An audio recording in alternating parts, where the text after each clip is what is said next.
The eyes have it. And by it, we mean visibility into who you are and what you're doing pretty much all the time online. So is privacy dead? We'll discuss this important question and find out the answer and its implications for consumers and businesses in this episode of Future Proof. The future is here already. It's just not evenly distributed. Yet. Today's world teems with innovation. The nexus of hardware, software, and human ingenuity promises a revolution in possibilities. What does tomorrow look like? Witness Future Proof. Yours truly, Eric Capino, here on the road, actually dialing in from the Reuters Next conference in New York City, which has been absolutely fascinating. I saw JP Morgan, the CEO of Morgan Stanley, speak this morning. He talked about Twitter, he talked about China, he talked about finances, he talked about the future. He talked about the consequences of having a decade of free money, essentially, which we're kind of seeing right now. I did not talk too much about privacy, so that's what we'll talk about today on the show. We're going to talk about privacy and what it really means and how you can enact policies that enable privacy around data. It is a big deal. Somewhat tongue-in-cheek said, is privacy dead? No, but it is hanging on by a thread in certain situations. Of course, third-party cookies are apparently going to go away. So that's an interesting development, which is going to be a very, very significant challenge for marketers everywhere, for everyone, quite frankly. That's going to be a big deal. It's going to change how you market. But privacy is important, and it's certainly important in highly regulated environments. And if you look at the EU, for example, and the rules and regulations they have, pretty strict about where that data can go and who can see that data, personally identifiable information in particular. But let's be honest, I mean, you're being watched all the time. Your phone is a spy. Your phone is tracking you wherever you go. I think there was a recent story about how a bunch of apps were still tracking you, even though you told them not to track you. And truth be told, these things are difficult to achieve. It's difficult from a programming, from an engineering perspective, to design truly bulletproof systems that are really deeply, enduringly, if you will, protecting your data. It's hard to do. But we're going to talk to one or two guests. We had two on a moment ago, and we lost one. So hopefully he'll come back. But Gary Lefevre is out here from Ananos. And Gary, very interesting company you've got here. Tell us about what you're doing and how you fit into the privacy space. Well, Eric, thank you. Appreciate the opportunity. So Ananos is a company I'm a co-founder of, and it actually combines two of my backgrounds and two of my passions, right? Believe it or not, one is law, and the other one is technology. I started off with Accenture, background in computer science, then practiced for 10 years with a big firm, Hogan Lovells, and actually saw that these two silos, while they try to help one another, they rarely can communicate. And so it's all about that intersection between law and technology so people can actually make use of their data. Yeah, that's pretty interesting stuff. And I'm a fascinated person as regards the law. And I've always wondered, you practice law, right? It's a very interesting term. You practice medicine too, which kind of means you're always getting better at it, right? And when you look at the nexus of laws and things like privacy, well, you have governance, you have policies. And what's very interesting and exciting, I think, about the world of data and information systems these days is that we can actually have real policies now baked into information systems that have teeth. Because, 10, 15 years ago, you could either give access or not give access, and that was about the only string you had to pull. Whereas now we can actually have policies that are tied to LDAP or Active Directory or something like that, that sense your role and then give you role-based access to things. I mean, we've come a long way in the last, I would say, even 5 years. What do you think about that? Absolutely. And what you're focusing there and highlighting is the move from just analog controls, right? So that's the province of lawyers. Words, policies, procedures, treaties, but they're only words. They don't prevent the bad things from happening. And the digital controls, absolutely. But I think where we are actually is the beginning of the next generation, because the different controls you identified all really have to do with where you're establishing the perimeter, right? Who gets to get to the data, when do they get to see it, for what purpose? When in fact, Gartner says 60% of data breaches are actually internal. It's people who have the right to access the data, but not for the use to which they put it. And so access controls by themselves, they're incredibly important. but by themselves, they're not enough. You also have to have controls that flow with the data and can limit misuse by the intended recipients. And let's be honest, everyone's going to be breached. Use by people who weren't intended to get the data. But you're absolutely right. It went from analog to digital. And now I think those digital controls have to flow with the data and not just be gatekeepers.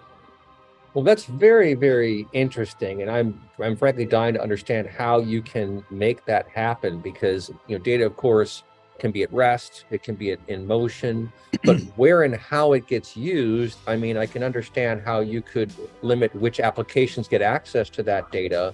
But once it's in an application, then how can you govern what it gets used for and what it doesn't? Is that in a sort of wrapper around the data, or how does that actually work? It's a great question. It actually goes to the whole concept of information surplus. Typically, people protect data at rest and in transit, as you indicated, with encryption, and then they try to prevent people who shouldn't get access to it with access controls. But once they get access to the data, they typically are provided clear text. And that's where the problem starts. Because many, in fact, I would say, certainly based on my experience, most applications don't actually require clear text. And so that information surplus, which is all the information that you're seeing that you don't actually need for your intended purpose, actually is a liability. And so there've been evolutions and improvements in this through the years. It's creating a transformed version of the data that gives you what you need for your authorized process and no more, right? Do you really need to know everything about this person? Or you just need to know what nationality they're from, or what region of the country they're from, or whether they're a male or a female, or how tall they are? And so the ability to transform data and reveal only that version of the data that is needed for a given use, actually, that's where a lot of the digitization comes. And I would call it the next move is to dynamic digitization. Yeah, that's very interesting. So I have another client that we work with doing some cool work in the blockchain space, and he uses an example like you just did. And what he basically says is, look, when you're buying something from somebody, you give them your credit card, maybe in certain situations, you give them your identification. Like, well, why are you giving all this information to people? All they need is one piece of information. Why can't you just give them what they need? And it sounds like you're taking a programmatic approach in the information system world to address that very situation, which I think you call, interestingly, information surplus. I like that. Correct. And it's interesting because it may sound like an asset, but it's a liability, right? Every piece of information that you get that you don't need actually is either unfound wealth because you didn't pay for it, or it's a liability. And way too often things that you don't pay for end up being a liability. I love what you just raised, which is you don't even need to know a credit card. What you really just know is whether the issuer of the credit card will stand behind the transaction. Yeah. Right?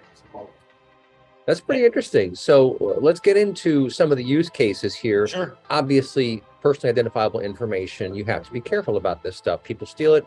I remember actually in the early days of the interwebs, when people would get worried with some valid concern about putting their credit card number online, and folks would say, well, you give your credit card to the waiter at the restaurant all the time, and they take it back somewhere else, and they might be writing it down. You never know, they could be taking it. That's probably how some of those details are stolen, obviously. But we have a little studio issue here as our guest is dialing back in.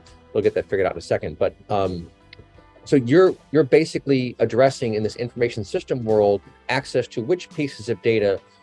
What are some of the broader use cases that you see of why clients come to you and use your technology? Yeah, really what it is about is removing obstacles. It's not that hard, and I say that out of respect for all the advances in technology that have occurred. It's not that hard to actually perform the processings that are desired, okay? Whether it's internal data sharing to determine a next best action with a customer, or whether it's internal data sharing within a pharmaceutical company to compare results of two different clinical trials. Both of those are still internal within the organization, and technologically it should be very easy. But oftentimes you get a no, whether it's from your privacy team or your security team, because of concerns of liability. And so if you can show that even internally, the information you're sharing gives your colleagues what they need to process what's authorized, but no more, you get more yeses. And you get those more yeses more often. And then when you need the identifying data, that's a special request, which of course is fulfilled if there's a reason for it. So no one really loses, but it's a different approach. And I just want to comment on something, because to me, it helps encapsulate huge difference between the EU and US perspective on privacy, right? You said it yourself, personally identifying information. But in the EU, they're concerned with any data that can be combined to identify you. That's much more, right, than your credit card number.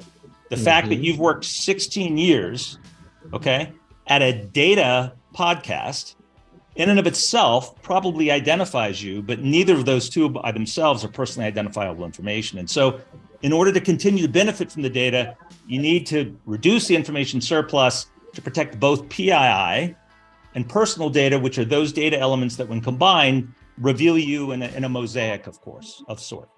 Yeah, that's very interesting. And for the benefit of our audience, there are lots of things that you can do to protect data when it's in motion. You encrypt it. You can encrypt it at rest too. You can encrypt access to it, et cetera. You can also mask data. That's a very common technology that is used, where you can, and what I think is interesting too is when they have, what do they call it? Form preserving masking, where it looks like a phone number, it looks like a social security number, but it's not the right number. It's a different number that is sort of hiding the real number.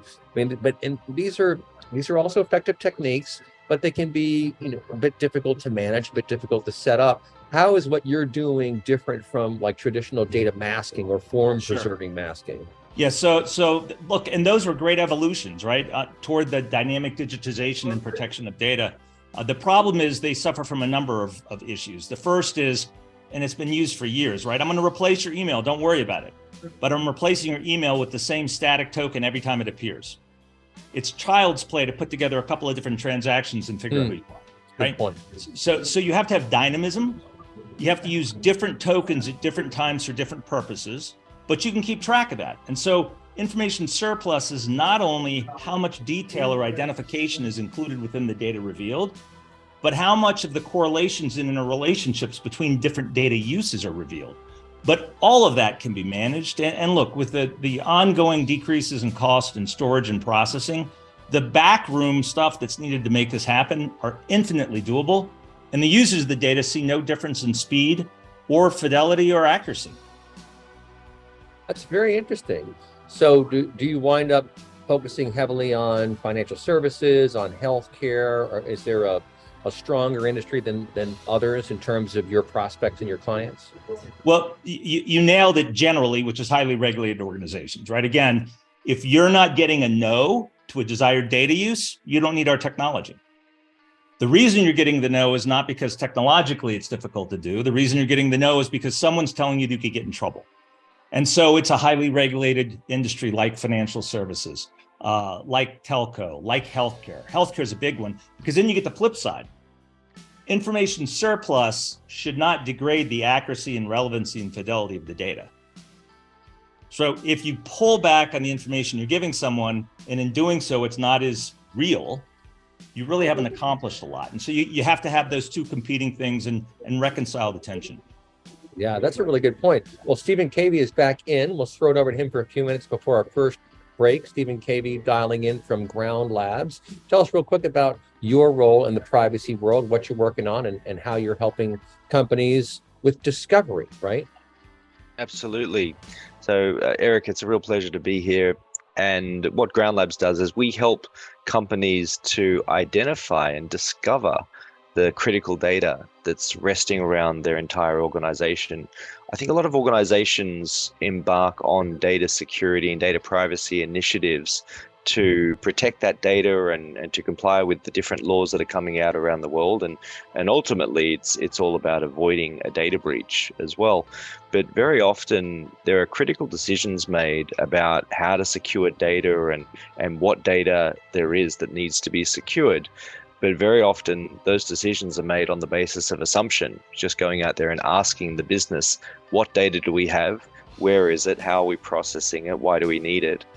And if you do it on that kind of a basis, which organizations have done for the longest time, you'll come up with a situation where in many cases, it can be a very false sense of security. You've invested a lot of time and a lot of money on some great security solutions that do a fantastic job of securing data, but you've overlooked significant amounts of data that were just outside of your view or outside of your visibility. And there's many different reasons for that, which we can dive into and unpeel in today if necessary. But at the end of the day, the primary job of securing data is to first understand what is the data that we actually have. And that's where Ground Labs comes in. We can help companies to discover across their on-premise and their cloud-based data sources, looking for unstructured and structured data and identifying personal data types from over 50 countries. Because in today's world, most organizations, certainly the ones that we work with, are very often selling to an international customer base. And so they're collecting data types from all over the world. But some of those organizations are really only focused domestically on what the requirements are that they need to focus on. And so if we can help them identify all of the different types of data that they hold, now they can start to go down the path of securing the types of data that they really have and not leave anything out of scope and not take anything for granted. Because unfortunately, when data breaches continue to happen, very often the data that's being stolen or taken from them is data that they weren't even aware they had in the first place. Yeah, that's a really, really good point. I'm glad you brought that up. And I think we could talk about this a bit in the next segment, because the other big storyline here is that you're not just protecting data from people seeing the data, you're protecting data from machines seeing the data. And when we talk about artificial intelligence and really unleashing the power of this technology, which, to Elon Musk's point the other day, is absolutely tremendous, is world changing, it's game changing. You better be careful that you're not unleashing, the Kraken, so to speak, by allowing the AI to point at these data types that, to your point, Stephen, you don't even understand you have.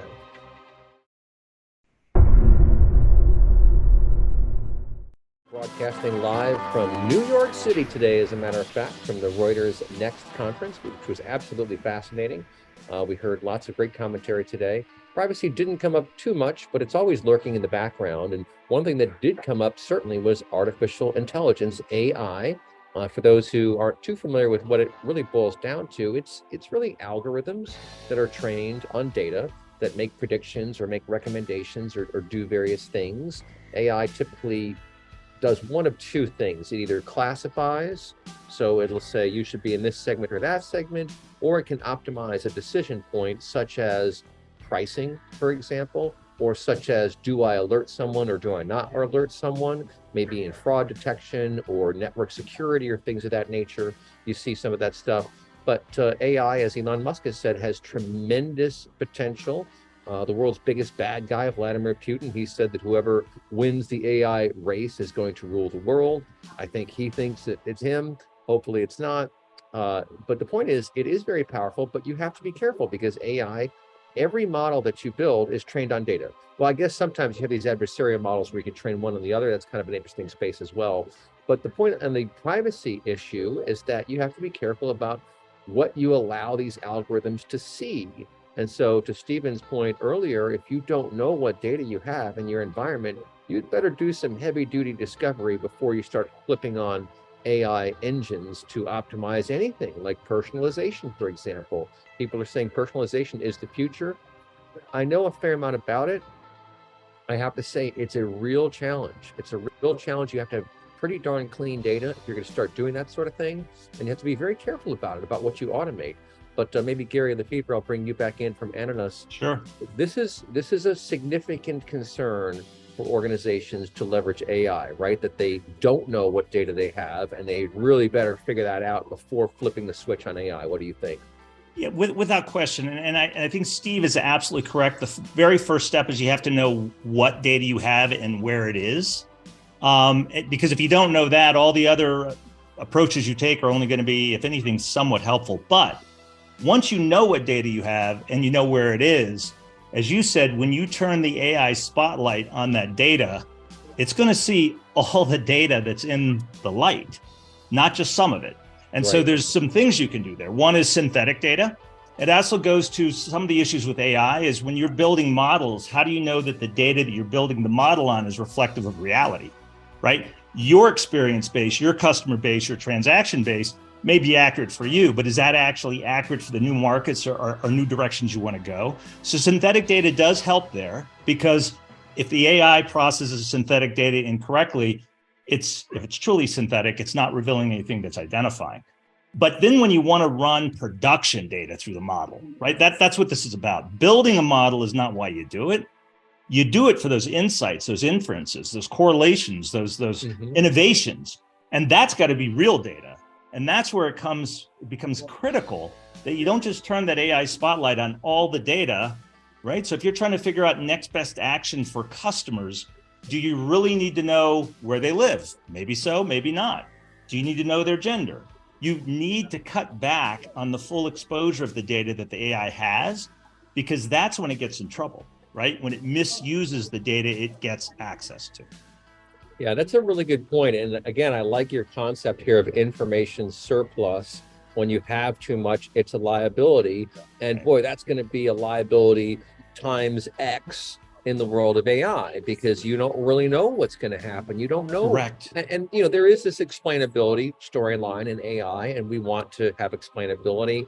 I've talked to quite a few people in this space. There's a guy from a company called Monitor who had a really interesting point. He says he thinks that table stakes is going to be explainability in the future. You're just going to have that. Everyone's going to have that. But even still, like it does get a little bit dicey to dig under the covers and figure out, well, why did the engine recommend that I not give this loan to this person? Why did it recommend we give it to that person? You know, you can look at log files and things and try to kind of break that down, but it is a bit of a challenge, right? Absolutely. And I would say it's explainability and defensibility, right? Because explaining why the way you did it was wrong doesn't really help. But being able to defend the steps that you took to limit the misuse of the information, that I think goes a lot further. And you know, Stephen, I want to bring you back in. I really love your focus on discovery. And, you know, frankly, we've seen a lot of activity in the last couple of years around data catalogs, for example, some of which are very dynamic and will scan your entire environment. There are other technologies, older technologies. One of my favorite companies is a company called ExtraHop. They're it's really kind of in the security space. But what they do is they will siphon off all your network traffic, and they will use it to build like a digital twin of your entire network. So it shows all the databases, it shows all the applications, it kind of shows the flow of data between all these things. That's a form of discovery.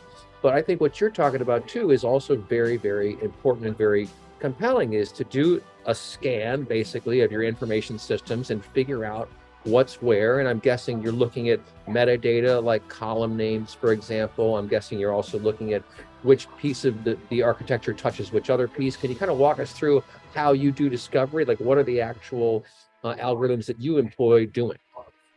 It's a really interesting topic you bring up, Eric, because I think you're right. Not all data discovery is the same, and there are different forms of data discovery.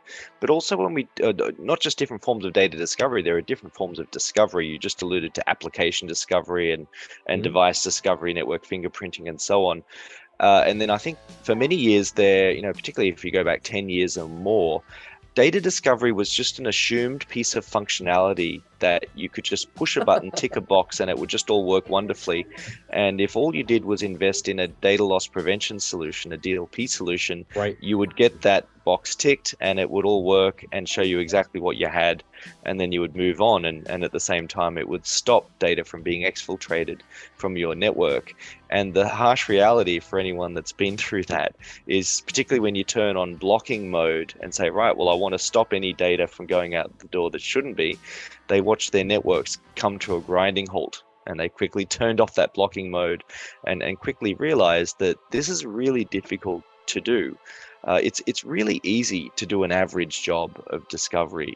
It's really hard to do it well. And funny. you know, unfortunately, it takes the amount of time certainly that we've been doing it and being highly specialized in it to start to really understand the nuances and the challenges, particularly when the amount of data is exploding out there in the world. You know, we're no longer looking at repositories of a few terabytes. We're looking at repositories of hundreds of terabytes and collectively petabytes of information in an average decent sized organization.